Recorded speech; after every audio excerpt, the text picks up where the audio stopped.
Sveikos merginos. Kviečiu jūs šiandien pasižvalgyti po Forex, tai yra prekyba valiutų rinkose. Noriu pabrėžti, kad prekyba valiutų rinkose tai nėra tas pats, kas ilgalaikis investavimas, investiciniai draudimai, akcijos ar obligacijos, tačiau tai yra jūsų aktyvi valia atidaryti pozicijas rinkoje vienos ar kitos sesijos metu. Taigi mes dirbam dviejose sesijose, tai yra Londono laiku arba New Yorko atsidarimo laiku ir mūsų Lietuvos laiku tai būtų maždaug nuo 10 ryto iki 5 valandos vakaro. Ir tikrai noriu nuraminti, kad jei jums pavyksta rasti tinkamą įėjimo galimybę būtent vienos sesijos metu, kitos sesijos laukti tikrai nebereikia ir galite užsiimti savais darbais. Dabar dar noriu pabrėžti, kad šitą kanalą dedikuoju moteriams ir su labai didelė viltim, kad užnorinsiu, užmotyvuosiu giliau pažvalgyti būtent Forexą. Taip galite, žinoma, papildomai užsidirbti savo mažiems malonumams, o galbūt vieną dieną, taip kaip aš, galėsite tiesiog pilnai, tvirtai, stipriai prekiauti valiutų rinkose, tiesiog kaip pagrindinį darbą galėsite dirbti. Taigi, dabar šiek tiek noriu parodyti, kaip atrodytų jūsų darbinis laukas, ar ne, su kokia informacija mes dirbam. Mūsų darbinis laukas atrodo štai taip. Ir mūsų darbas yra nuspręsti, kuriuo momentu, ar ne, kada yra pats tinkamiausias laikas būtent į rinką įeiti ir iš jos išeiti. Mes dirbame su pagrindinėmis valiutų poromis, tai yra Anglijos svaru santykėje su doleriu arba euro santykėje su doleriu. Taip, aš dar mėgstu dirbti su svaru santykėje su Japonijos jena ir euro bei santykėje su irgi Japonijos jena. Tačiau čia yra labiau egzotiška valiuta jena ir turi šiokią tokią, sakykime, šiek tiek kitokią judėjimo amplitudę ir dinamiką, tai likime prie pagrindinių porų, kurios yra saugios, yra ištestuotos, yra pakankamai nuspėjama arba įmanoma dažniau nuspėti, kuria kryptimi jos keliaus ir todėl jos yra daug saugiau treidinti. Dabar noriu pastiprinti, kad nei jūs, nei aš, nei dar šimtai tūkstančių tokių naminių traderių, ar ne, mus vadina retaileriais, mes nesame kažkokie ypatingi rinkos judintojai. Taigi mūsų sprendimas tai nėra, mūsų sprendimai, kad ir sudėjus kartu, nėra tie, kurie ypatingai judina rinką. Taigi mes suprantam, kad rinka pajuda tuo metu, kai didžiosios finansinės institucijos, fondai, bankai, draudimo kompanijos, ar ne, nusprendžia vienu ar kitu metu, laiku, ar ne, vis dėlto valiutą pirkti arba valiutą parduoti. O mūsų darbas yra pastebėti tas schemas ir iššokti į tą traukinį, ar ne, ir taip pabandyti uždirbti. Taigi, tam, kad aš galėčiau parodyti gyvą pavyzdį, ar ne, kaip yra treidinama tikromis rinkomis sąlygomis, mes turim truputėlį pasižiūrėti teorijos, kad tai nėra kažkoks raketų mokslas. Tai dabar keliaukim į mūsų teoriją. Kas yra prekyba valiutų rinkose? Tai iš esmės tai yra vienos valiutos pirkimas arba pardavimas kitos valiutos atžvilgiu, tokiu būdu uždirbant iš jos kainos pokyčio. Ir ko mes tikimės, ar ne, ko mes ieškom, kai planuojame įeiti į rinką, ar ne? Mes turime suprasti, kad rinka juda į dvi pusės, arba žemyn, arba aukštyn, kartais jinai tiesiog stovi kurį laiką, bet kokiu atveju jos stovėjimo vienoje vietoje nėra, jinai juda arba į viršų, arba į apačią. Taigi, kylanti rinka vadinama buliais, krentantį rinką vadiname meškom. Taigi, ko mes ieškom tose schemose? Pirmiausiai, prieš atsidarant Londono sesijai įvertiname rinkos struktūrą 15 minučių kontekste, ne? Ir kogi mes ieškom? Mes ieškom kažkokių apačių, ar ne, mes ieškom kažkokių viršūnių ir kai žiūrime, ar ne, kiek tokių nuosekliai susiformavusių viršūnių ar apačių yra, mes taip galime nuspręsti tą, na, pavadinkim, rinkos nuotaiką, ar ne, į kurią pusę jinai eis. Tai šiuo atveju ieškokime bulių rinkos, tai yra kylančios rinkos, tai koksai mūsų yra tikslas. Tikslas turėti apačią, turėti viršūnę ir turėti apačią, kuri neprakerta prieš tai buvusios apačios. Ir taip, tokiu būdu mes suprantam, kad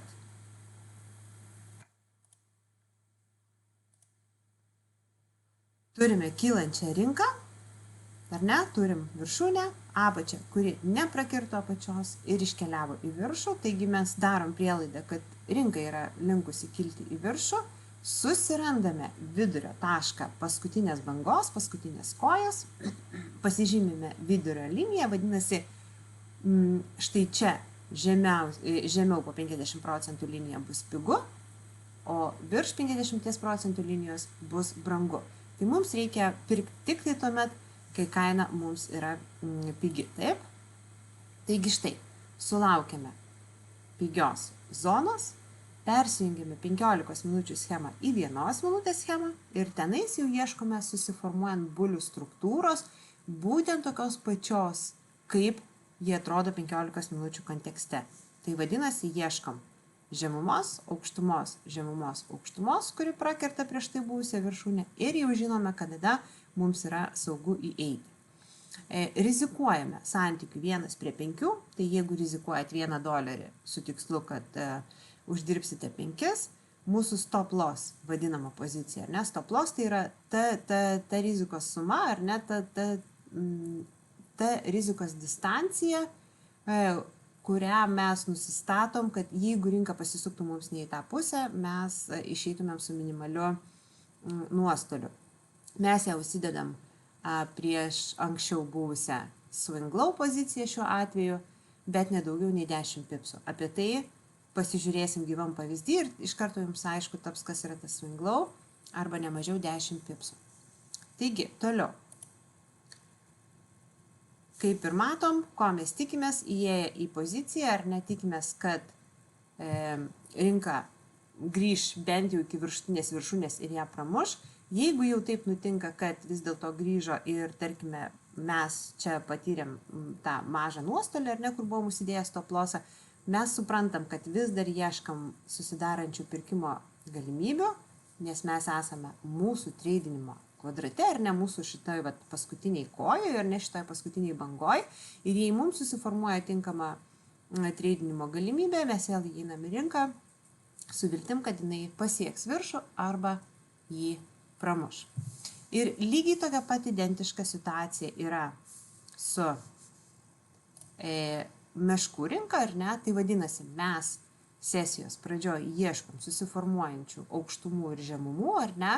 Ir jeigu mūsų paskutinė aukštuma nebeprakirto prieš tai buvusios aukštumos, o žemuma prakirto prieš tai buvusią žemumą, vadinasi, mes persijungiam iš 15 minučių į 1 minutės schemą ir ieškome susiformuojančios meškų struktūros lygiai tokiu pačiu principu, kaip ir 15 minučių kontekste. Ir štai, mes pardavinėjom, ar ne, savo valiutų porą ir tokiu būdu tikimės, kad rinka pasieks bent jau savo apačią arba ją pramuš. Tai tiek trumpai apie teoriją. Šitą medžiagą galite tikrai drąsiai parsisiųsti nukeliavę į Facebook grupę Forex Fėjos, ją pasižiūrėti ir taip pat Facebook grupėje galite matyti 2024 metų kiekvienos savaitės treidinimo, sakykime, rezultatus ir pavyzdžius, ar ne? Tiesiog imu vieną savaitę, sausio 1 savaitę, sausio 2 savaitę ir taip toliau ir panašiai. Tikslas yra padaryti visus metus ir pasižiūrėti, kokiegi būtų buvę rezultatai per visus metus, laikant iš tos strategijos. Ir tokiu būdu jums gali įgūsti akis ir man testuojant dar geriau pasimato mano klaidos. Taigi kviečiu į Facebook grupę, galite parsisiųsti šitą medžiagą tam, kad jei nuspręstumėt vis dėlto treidinti pačios, tai turėtumėt kažkokį tai atspirties tašką, kogi ieškoti tose rinkose. Dabar keliaujam į schemas, į gyvą schemą ir pasižiūrėsim, kaip mūsų teorija prisitaiko praktikoje. Štai. Mes grįžtam į savo schemą, mes matom, kad mes esam 15 minučių kontekste ir mes dabar turime prieš atsidarant Londono rinkai, ar ne, ar tik atsidarius Londono rinkai, mes turime įvertinti savo rinkos sąlygas, kurgi ta galimai rinka planuoja keliauti. Tai kągi mes čia žinom, ką mes čia matom, kad jums dėl aiškumo čia yra mėlynai, rausvai ir gelsvai sužymėtos sesijos. Tai šita melsvoji sesija yra Londono sesija, ar ne? Ir šiuo atveju, kadangi esam 15 minučių kontekste, viena žvakė reiškia 15 minučių pokytį kainos. Šita rausva spalva reiškia New Yorko sesijos laiką, ar ne, kada vyksta New Yorko treidinimo valandos. O štai šita gelsva vieta reiškia Azijos treidinimo laiką. Tai mus domina būtent dvi sesijos. Tai tik tai mėlynoji ir rausvoji. Bet čia tikrai jos nebūtinai turi būti taip sužymėtos, tiesiog man yra lengviau matyti, į kągi man čia žiūrėti. Taigi, dabar įvertinkim savo rinkos struktūrą ir pradėkim nuo šiek tiek anksčiau, ar ne? Tai ką mes čia matėm? Taip, čia buvo aiškus kilimas į viršų, ar ne? Štai taip kilo rinka į viršų ir tada žiūrim, kas nutiko. Kasgi čia nutiko? Štai čia yra paskutinė žemuma, ar ne, ir suformavo naują aukštumą. Vadinasi, šitoj vietoj rinka prakirto į apačią, ar ne, ir jau suformavo naują apačią, naują viršų, ar ne, bet žiūrėkit, atkreipkite dėmesį, niekada prieš tai buvusi viršūnė neprakirto prieš tai buvusios viršūnės. Ir toliau keliauja štai į apačią, ar ne, vėl mes turim naują apačią, taip po šitą. Ir dabar atkreipkite dėmesį, ar iš šitos paskutinės bangos į kurią nors pusę iškeliavo rinka. Šiai dienai, ar ne, tarkim, šiai dienai, ar ne, mes atsidarom savo treidinimo lauką ir sakom, okei, mes dabar norim spręsti, kurią pusę rinka eina, kurią pusę rinka eis ir mes turim iš tikrųjų padarytą sprendimą, o kurgi jinai planuoja eiti. Tai mes matom, kad mes esam paskutiniai kojai štai čia, pasižymim kvadratėliu, ar ne, kaip mūsų teoriniai medžiagoje. Štai taip, tuomet pasižymim 50% maždaug liniją, ar ne, maždaug 50% liniją pasižymim, dar galim ją pasimatuoti tiksliau su Fibonacci retracement tool, tai tiesiog toksai įrankis, kuris mums vizualiai duoda, na, štai praktiškai pataikėm, ar ne, pataikėm, štai čia yra maždaug vidurio linija, išsitrinkim, kad mums čia triukšmo nebūtų. Mus dabar domina taip, jei mes žinom, kad mes norim pardavinėti, mūsų tikslas yra, kad rinka sugrįžtų virš 50% zonos, ar ne, ir tik tai tuo metu ieškosime vėl susiformuojančios downtrend galimybės. Taigi, keliaujam į 1 minutę, į 1 minutės kontekstą. Ir mūsų treidinimo laikas, prisimenam, ar ne, mūsų treidinimo laikas yra Londono sesija. 1 valandą Londonos sesijos mes netreidinam ir tai bus nuo 9 iki 10 valandos ryto. Tai mes tiesiog leidžiam prajudėti, ar ne, visą šitą laiką. Taip, nuo 9 iki 10 leidžiam rinkai prajudėti, kur jinai nori judėti. Ir štai, dabar 10 valanda ryto, mes matom, kad mūsų sąlygos tenkina, ar ne? Mes esam vis dar savo kvadrate, didžiajame. Mes matom, kad mūsų kaina yra atsiradusi mūsų nuolaidos zonai. Tai, ko mes dabar laukiam, tai rinkos pasikeitimo, ar ne, į downtrendą ir tada planuosim savo įėjimą. Taip, žiūrim. Dabar, kada man bus tinkama, kada man žinoti, kada rinka jau pakeičia savo kryptį? Tai šiuo atveju mes ieškosim, kol rinka krisdama žemyn pramuš mums štai šitą paskutinį tą vadinamą swingą, ne, tokį paskutinį kilimą į viršų, ne, toksai viena kojelė 1 minutės kontekste. Pakeiskim šiek tiek spalvą, kad čia mums būtų smagiau. Man tinka bent 3 žvakių kombinacija į priešingą pusę, ar ne, tam, kad aš laikyčiau, kad šitas vadinamas toksai pullbackas yra susiformavęs. Ir dabar žiūrėkit. Kodėl aš dar savo šitos linytės nekeliu į viršų? Nežinau, matot, nėra 3 raudonų žvakių į priešingą pusę, ar ne, kurios man pasakytų, kad šitos 3 raudonos žvakės suformavo tą vadinamą pullbacką.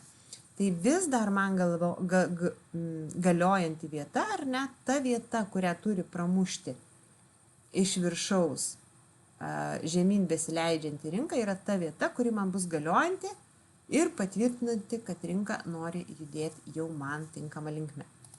Keliaujam toliau. Taip. Labai įdomi situacija. Vėlgi, matot, žiūrėkit, mes ką čia turim? Turim 1, 2, 3, bent jau 3 žvakės į apačią, ar ne? Nusileido prieš tai, kol rinka grįžo į viršų, ar ne? Kol rinka vėl grįžinėjo į viršų. Tai mums dabar sekanti mūsų vieta, kurią turi pramušti, būtent yra čia. Jau nebe čia pačia, bet būtent viršus. Dėl to, kad rinka čia suformavo naują tokį swingą formuoja. Tai dabar man reikia, kad pilnų kūnų, ne tik tai tokia vat